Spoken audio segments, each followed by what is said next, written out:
Vous êtes-vous déjà arrêté pour penser que la façon dont quelqu'un marche peut révéler sa raison d'être? Cela peut sembler étrange à première vue, mais attention, rien dans notre existence n'est le fruit du hasard. Chaque détail de la création de Dieu a une signification, y compris nos pieds et la façon dont nous les utilisons pour marcher. Nous recherchons souvent des signes importants et évidents pour identifier ceux qui ont un appel spécial. Nous attendons des manifestations extraordinaires, des paroles prophétiques ou des événements surnaturels. Mais Dieu ne se révèle pas toujours dans le bruit. Parfois, les signes se trouvent dans les choses les plus subtiles, dans les petits détails qui passent inaperçus. Les pieds, ils nous soutiennent, nous guident, nous portent. Ce sont eux qui affrontent les chemins difficiles, qui foulent les terres incertaines et qui laissent des empreintes, qui racontent des histoires. Mais y a-t-il quelque chose de plus profond derrière tout cela? La façon dont une personne traverse la vie peut-elle révéler une vocation divine? Lorsque j'ai réalisé cela pour la première fois, ma perception de la signification spirituelle de la marche a changé du tout au tout.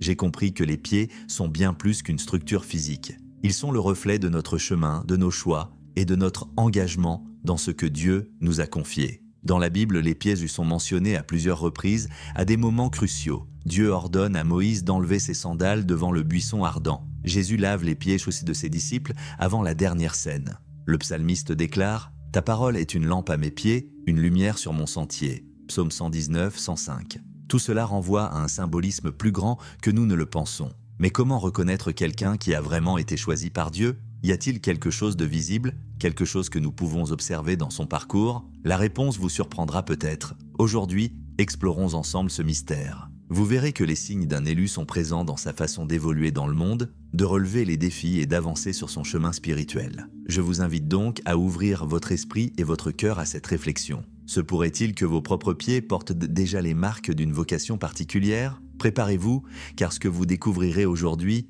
pourrait changer la façon dont vous envisagez votre propre voyage. Depuis l'Antiquité, les pieds sont mentionnés dans la Bible comme symbole de voyage, d'obéissance et de but. Ils représentent la marche d'un serviteur devant Dieu, la fermeté de la foi et la bonne direction pour ceux qui suivent le chemin de la vérité. Chaque étape franchie peut être le reflet du lien spirituel d'une personne avec le Créateur. Le verset 52,7 d'Ésaïe évoque un détail intéressant. Les pieds de ceux qui annoncent une bonne nouvelle sont beaux. Ce verset ne parle pas de l'apparence physique, mais de l'importance de ceux qui portent des messages d'espoir. Dieu apprécie les pieds qui marchent dans un but plus grand, qui apportent la transformation partout où ils vont. Notre façon de marcher en dit long sur notre vie spirituelle.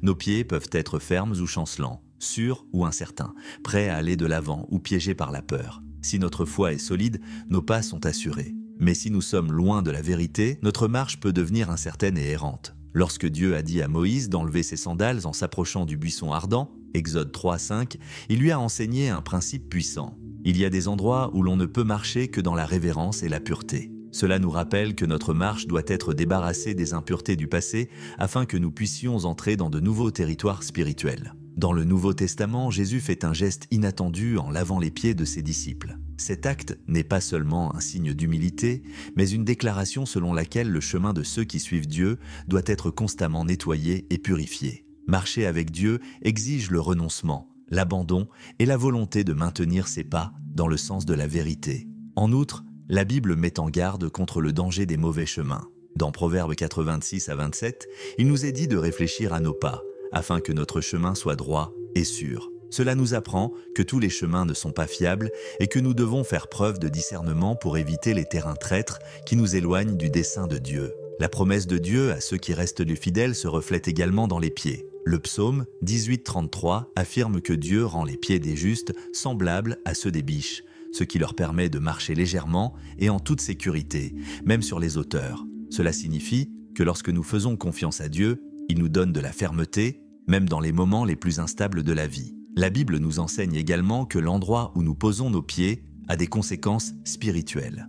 Josué 1:3 dit « Tout lieu que touchera la plante de ton pied, je te l'ai donné ». Cela symbolise le fait que la marche d'un élu a un impact et une autorité. Ceux qui marchent selon le plan de Dieu laissent des traces qui ne peuvent être effacées. Dans ce contexte, il est clair que les pieds y sont bien plus qu'une partie du corps. Ils sont le symbole vivant du cheminement d'une personne avec Dieu. La question reste donc posée. Comment reconnaître un élu de Dieu à sa démarche? Quels sont les signes visibles sur le chemin de quelqu'un qui a un appel spécial? Les élus ne marchent pas sans but.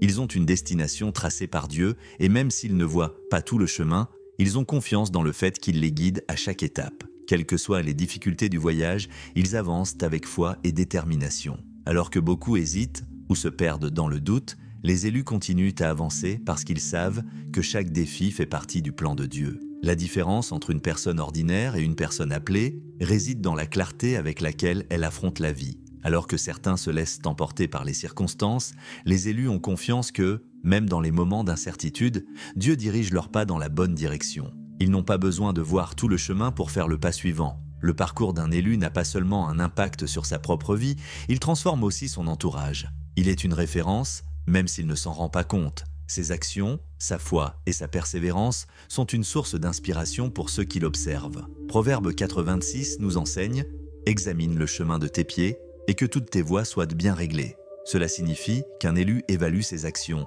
car il sait que son chemin peut servir de guide à d'autres. Chaque pas laisse une trace, et ces empreintes peuvent être suivies par ceux qui sont encore à la recherche d'un chemin solide.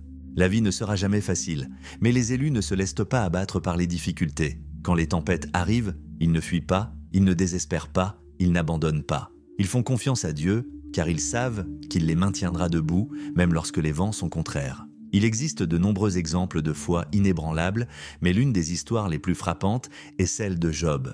Il a tout perdu, famille, santé, biens matériels, et pourtant, il n'a pas renié Dieu. Sa souffrance a été intense, mais sa foi est restée ferme. Les pieds d'un élu ne vacillent pas parce qu'ils sont plantés sur le roc et non sur le sable. Les vrais élus ne cherchent pas la reconnaissance. Ils ne s'empressent pas de se vanter et n'utilisent pas leurs pas pour nuire à qui que ce soit. Au contraire, ils marchent dans l'humilité, sachant que tout ce qu'ils ont et tout ce qu'ils sont vient de Dieu.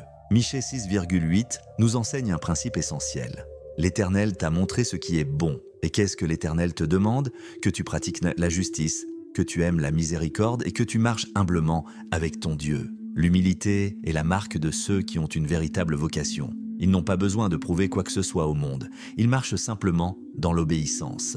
La vie peut offrir des raccourcis faciles, des chemins plus confortables ou des options tentantes, mais les élus ne sont pas dupes.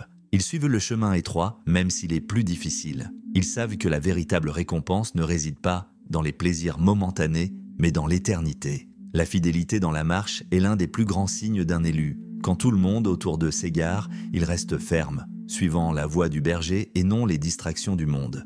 Personne n'est choisi sans passer par des batailles. Les pieds de ceux qui sont appelés par Dieu ne sont pas lisses et sans marque. Ils sont endurcis par le voyage. Chaque difficulté rencontrée laisse une trace, mais elle fortifie aussi. Les personnes qui ont traversé de grandes épreuves et sont restées fidèles à Dieu sont porteuses d'histoires puissantes. Elles savent que chaque larme s'est transformée en croissance et que chaque défi relevé a façonné leur foi. Les pieds d'un élu peuvent avoir traversé le feu, mais ils continuent à marcher. L'Esprit Saint dirige la marche de ceux qui appartiennent à Dieu.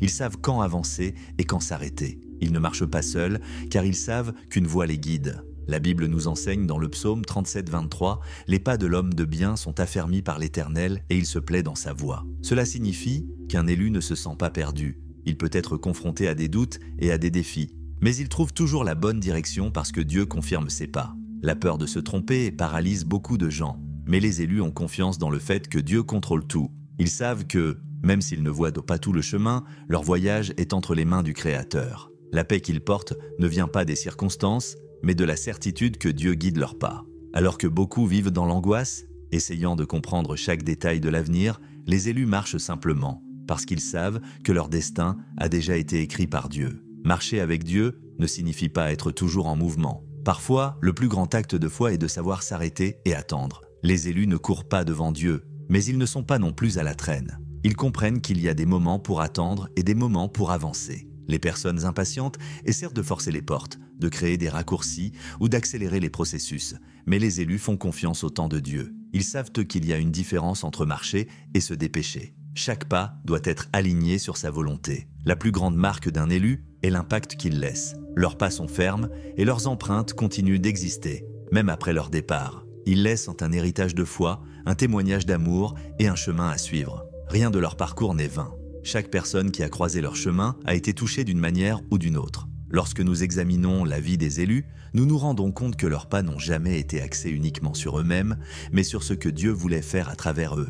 Maintenant, la grande question est: avez-vous remarqué ces signes dans votre propre cheminement? La façon dont quelqu'un marche dans la vie en dit long sur son lien avec Dieu. Les élus ne se définissent non pas seulement par des mots, mais par leur façon de vivre. Leurs pas sont guidés par une paix qui ne dépend pas des circonstances, par des actions qui sont alignées sur la vérité divine et par un cœur centré sur l'amour et le service. Le monde peut s'effondrer autour d'eux, mais les élus ne sont pas consumés par le désespoir. Ils possèdent une paix qui ne vient pas de l'absence de problèmes, mais de la certitude que Dieu contrôle la situation. Cette paix n'est pas une fuite de la réalité, mais une confiance profonde dans le fait que, quoi qu'il arrive, leurs pieds sont fermement posés sur le roc. Cette paix se lit dans leur regard, dans le ton de leur voix et même dans leur façon de relever les défis. Alors que beaucoup désespèrent face à l'incertitude, les élus avancent avec la sérénité de ceux qui savent que leur vie est entre les mains de Dieu. La vie d'une personne qui a reçu un appel divin reflète les principes bibliques. Il ne s'agit pas seulement de ce qu'ils disent de croire,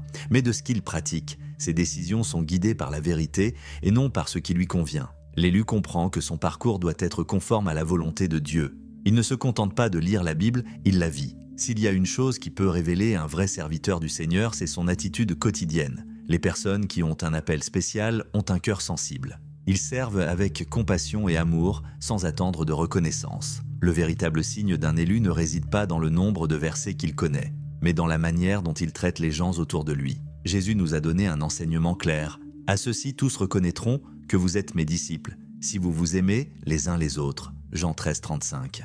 L'amour est la marque de ceux qui ont vraiment été mis à part par Dieu. Le parcours d'un élu ne sera jamais facile. Ils traversent des défis, des épreuves et des moments difficiles, mais leur foi ne faiblit pas. Ils peuvent être mis à terre, mais ils se relèvent toujours. Il comprend que chaque obstacle fait partie de sa croissance et que Dieu ne l'abandonne jamais. Lorsque vous observez quelqu'un qui, même au milieu des luttes, reste ferme et confiant, vous êtes en présence d'un signe clair de quelqu'un qui marche sous la grâce de Dieu. Les élus n'ont pas besoin de faire des efforts pour attirer l'attention. Leur seule présence transforme l'environnement. Ils sont porteurs d'une énergie différente, d'une lumière qui brille sans avoir besoin de mots. Lorsque quelqu'un qui a une vocation entre dans un lieu, les gens le ressentent. Ce n'est pas une question de charisme ou d'apparence, c'est une onction qui déborde et touche ceux qui l'entourent. Le cœur d'un élu ne garde pas de rancune. Il comprend que le pardon est un principe spirituel puissant. Ils savent que le fait de garder des rancunes ne fait que les empêcher d'aller de l'avant, alors ils choisissent de laisser le poids derrière eux et d'aller de l'avant. Jésus nous a appris à pardonner non pas une fois, mais 70 fois 7 fois. Cela signifie que le pardon n'est pas une option, mais un mode de vie pour ceux qui suivent vraiment Dieu. Les élus savent que leur but vient de Dieu et non de l'opinion des gens. Ils ne façonnent pas leurs actions pour plaire aux autres, mais pour être fidèles à ce que Dieu a mis dans leur cœur. Cela ne signifie pas qu'ils sont rebelles ou indifférents, mais qu'ils ne vivent pas à la merci des attentes du monde. Ils marchent avec la certitude que la seule voie qui compte vraiment est celle de Dieu.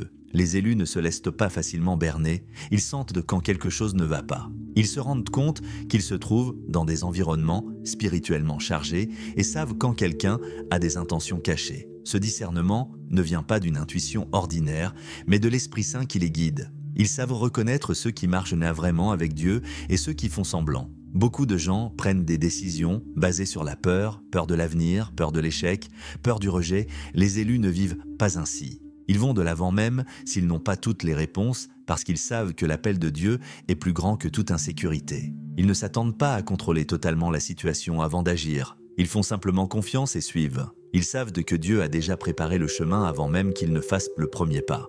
Le voyage d'un élu ne se termine jamais avec lui. Il laisse quelque chose derrière lui, que ce soit de la connaissance, de l'amour, une transformation ou un exemple de foi. Ils savent qu'ils n'ont pas seulement été appelés à vivre une bonne vie, mais à influencer les générations. Maintenant, je vous pose la question, les personnes qui vous entourent reflètent-elles ces caractéristiques? Et plus encore, reflétez-vous ces caractéristiques? Maintenant que nous avons fait ce voyage ensemble, j'aimerais vous poser une question directe. Êtes-vous vraiment en train de marcher? Vos pas vous rapprochent-ils de Dieu ou tournez-vous en rond sans direction?